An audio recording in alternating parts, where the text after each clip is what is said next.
नमस्कार मित्रांनो, तुमच्यासाठी मी पुन्हा अतिशय सुंदर असा एपिसोड घेऊन आलेला आहे. एन्व्हायर्नमेंटल मॅनेजमेंट या चॅप्टरवरती. आपल्याला माहीतच आहे की पुस्तकामध्ये अनेक गोष्टी मिक्सिंग अशा झालेल्या आहेत. पुन्हा पुन्हा रिपीट झालेल्या आहेत. या ठिकाणी मात्र मी मुद्देसूद अशा मांडण्याचा ठिकाणी प्रयत्न केलेला आहे. मागील लेक्चरमध्ये सुद्धा आपण इकोसिस्टीम म्हणजे काय, एन्व्हायरमेंट अँड इकोसिस्टीमचं रिलेशन कशा पद्धतीने होते आणि इकॉलॉजी आणि त्याचं युनिट याचा अभ्यास केलेला आहे. आज आपण या ठिकाणी एन्व्हायरमेंट म्हणजे काय, एन्व्हायरमेंटल पोल्युशन, त्याचे टाईप्स याचा अभ्यास करणार आहोत. तर बघा, सुरुवातीला आपल्याला पुस्तकामध्ये या ठिकाणी क्वेश्चन विचारले दोन. व्हॉट इज एन्व्हायरमेंट, पर्यावरण म्हणजे काय, आणि what is included in environment, त्या पर्यावरणामध्ये कोणकोणत्या घटकांचा समावेश होतो. सुरुवातीला आपण बघू एन्व्हायरमेंट म्हणजे काय.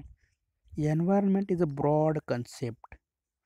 It consist of physical, chemical and biological factors around अस.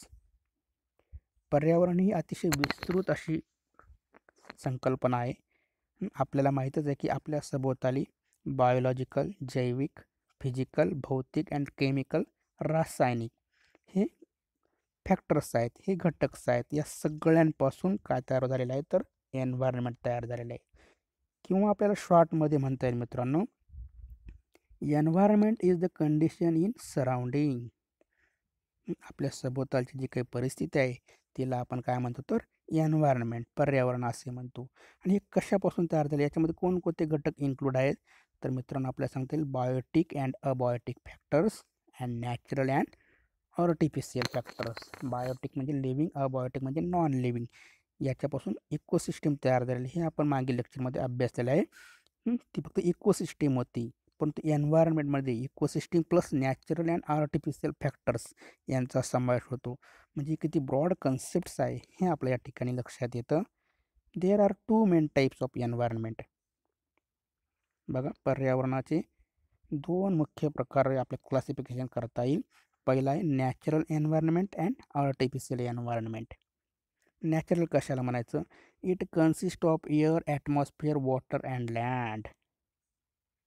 त्याच पद्धतीने लिव्हिंग ऑर्गॅनिझम म्हणजे natural environment, air, atmosphere, water, land म्हणजे हे अबायोटिक फॅक्टर झाले, नॉन लिव्हिंग. आणि लिव्हिंग ऑर्गॅनिझम्स म्हणजे हे बायोटिक फॅक्टर झाले. म्हणजे लिव्हिंग आणि नॉन लिव्हिंग याच्यापासून काय तयार झालेलं आहे, तर नॅचरल एन्व्हायरमेंट, नैसर्गिक पर्यावरण त्या ठिकाणी तयार झाले मित्रांनो. आणि आर्टिफिशियल एन्व्हायरमेंट म्हणजे काय, आर्टिफिशियल एन्व्हायरमेंट म्हणजे मानवाने तयार केलेलं पर्यावरण.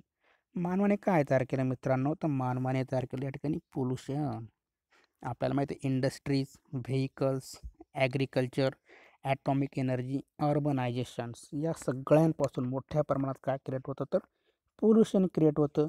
आणि हे पोल्युशन काय, तर एन्व्हायरमेंटचा एक पार्ट्स आहे, एक घटक तयार झालेला आहे. आणि हे डायरेक्टली किंवा इनडायरेक्टली अफेक्ट्स कोणावर करतात, तर नॅचरल एन्व्हायरमेंटवरती, नैसर्गिक पर्यावरणावरती हे प्रत्यक्ष अप्रत्यक्षपणे परिणाम करत असतं. तर याचे फॅक्टर्स कोणकोणते आहेत ते देखील बघणं महत्त्वाचं आहे मित्रांनो. तर बघा, आपल्या ठिकाणी दोन क्वेश्चन विचारलेत या ठिकाणी पुस्तकामध्ये सुरुवातीलाच. Which factors affecting the environment and how. म्हणजे एन्व्हायरमेंटवरती कोणकोणत्या घटकांचा परिणाम होतो.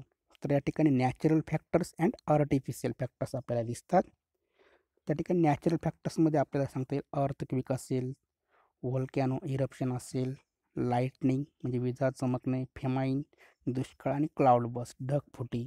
याच्यामुळे काय होतं, तर एन्व्हायरमेंटवरती डायरेक्टली इनडायरेक्टली इफेक्ट त्याचा होत असतो. त्याच पद्धतीने आर्टिफिशियल फॅक्टर्स आपल्याला माहिती आहे की आपण अर्बनायझेशनसाठी बिल्डिंग, डॅम्स तयार करतो. त्या मोठ्या प्रमाणात डिफॉरेस्टेशनचं आपल्याला त्या ठिकाणी करावं लागतं आणि त्याच्यामुळे पोल्युशन त्या ठिकाणी क्रिएट होतं. आणि याच्यामुळे आपल्याला माहिती आहे की सर्व जगामध्ये स्पर्धा लागलेली आहे आणि स्पर्धेतूनच नवीन टेररिझम हा एक नवीन फॅक्टर्स तयार झालेला आहे. तो देखील आपल्याला एन्व्हायरमेंटवरती इफेक्ट्स करताना दिसतो. म्हणून महात्मा गांधीजी म्हणतात मित्रांनो, the earth is sufficient to satisfy everyone's need but not greed. पृथ्वी सर्वांची गरज भागवण्यासाठी सक्षम आहे, परंतु प्रत्येकाची हाव भागवणं तिला शक्य नाही, म्हणून तिचा वापर हा लिमिटेड करायला पाहिजे. तर बघा या ठिकाणी पुन्हा आपल्याला सेकंड क्वेश्चन विचारलेला आहे. What will happen if number of consumers in environment goes on increasing gradually. Consumers म्हणजे भक्षकांची संख्या जर का हळूहळू वाढत गेली तर काय होईल? मागील लेक्चरमध्ये आपण फूड चेनमध्ये प्रोड्युसर, कन्झ्युमर आणि डिकॉम्पोजरचा अभ्यास केलेला आहे. जर का कन्झ्युमर वाढत गेले तर साहजिकच त्या ठिकाणी जे प्रोड्युसर्स आहेत त्याची संख्या कमी होईल. प्रोड्युसर्सपासून आपल्याला माहिती आहे, आपल्याला फूड मिळते, ऑक्सिजन मिळते, तसंच शेल्टर, क्लोथ्स हे मिळतात आपल्याला.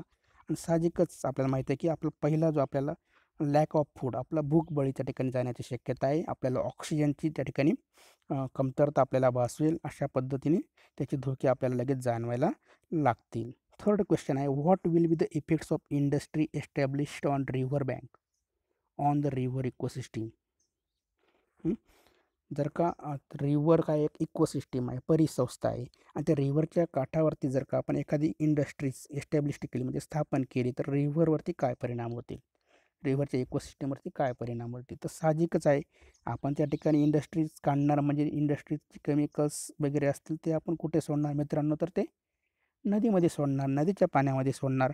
आणि नदीच्या पाण्यामध्ये सोडल्यामुळे त्या ठिकाणी मोठ्या प्रमाणात काय होईल, पोल्युशन त्या ठिकाणी क्रिएट होईल. आणि पोल्युशन क्रिएट झाल्यामुळे तिथे काही झू प्लँक्टॉन्स, फायटोप्लँक्टॉन्स म्हणजे वनस्पती काही प्राणी असतील त्या ठिकाणी ते डेड होऊन जातील आणि त्याचा पुढचे त्या ठिकाणी कोलॅप्स होऊन जाईल आणि त्याचा इफेक्ट्स आपल्याला एन्व्हायरमेंटवरती दिसून येईल. अशा पद्धतीने आपल्याला त्याचे इफेक्ट्स आपल्याला सांगता येतील. बघा मित्र, पुढे आपल्याला विचारलेले which are the types of pollution. पोल्युशनचे प्रकार कोणते? What do you mean by natural and artificial pollution. नैसर्गिक आणि कृत्रिम प्रदूषण म्हणजे काय?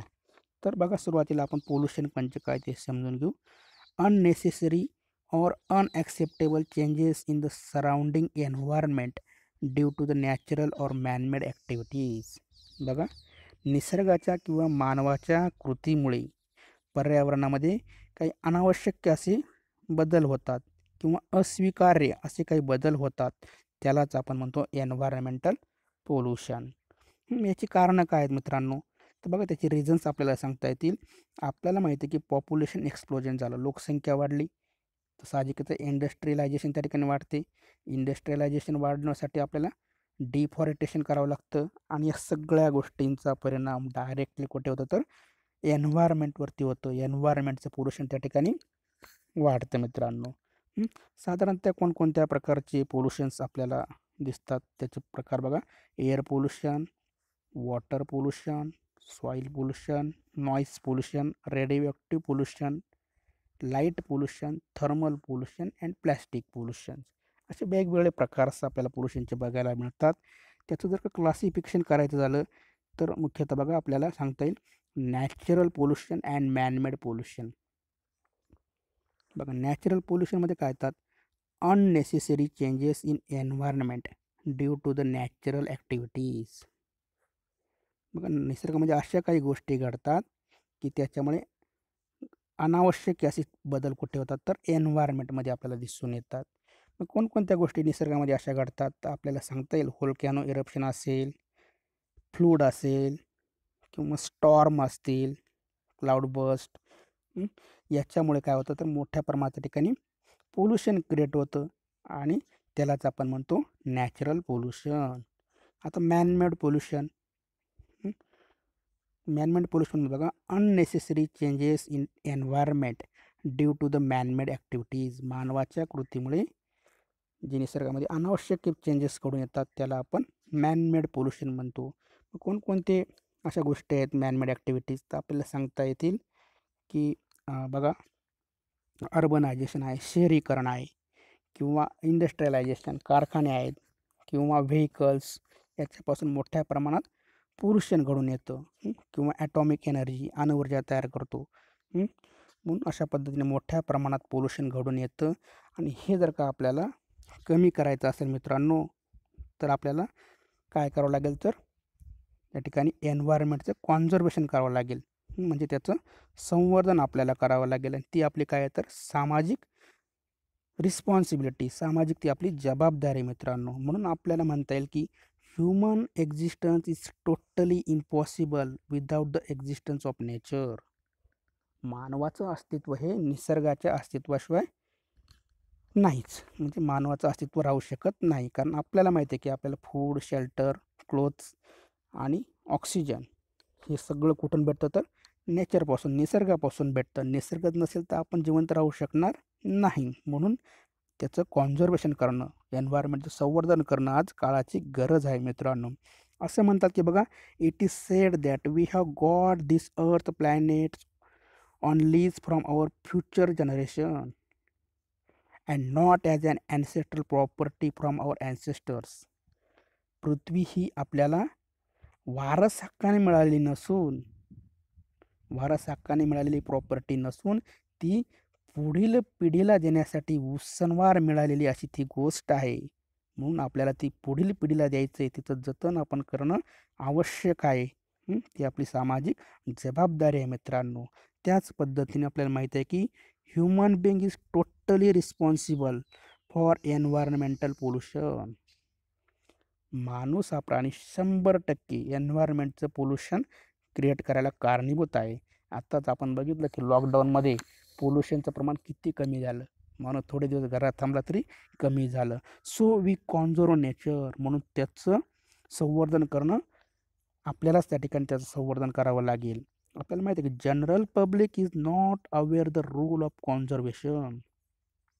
सामान्य जी जनता आहे तिला निसर्गाच्या कॉन्झर्वेशनबाबत काही रूल्स, काही माहिती नाहीत, लॉज माहीत नाहीत, नियम माहीत नाही. म्हणून आपल्याला काय करावं लागेल, thus it necessary to increase the awareness through education.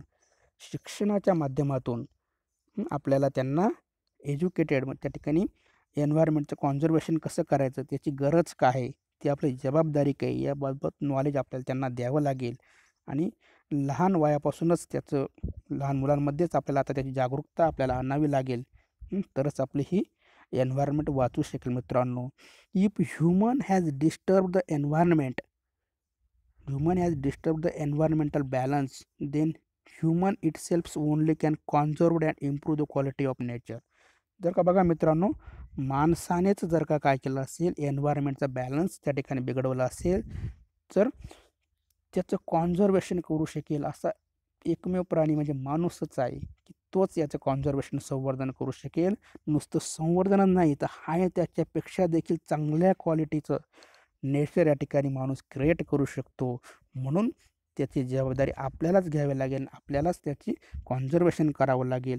म्हणून आजकाल बघा मित्रांनो, जे काही वेगवेगळ्या कंट्री आहेत, today all developing and under developed countries have accepted the responsibility of human environmental protection. म्हणजे ज्या विकसनशील, अविकसित सगळे काही देश आहेत, सगळ्यांनी आज ॲक्सेप्ट केलेलं आहे की एन्व्हायरमेंटचं प्रोटेक्शन करायची जबाबदारी आपलीच आहे. म्हणून for that various laws enacted about environmental conservation.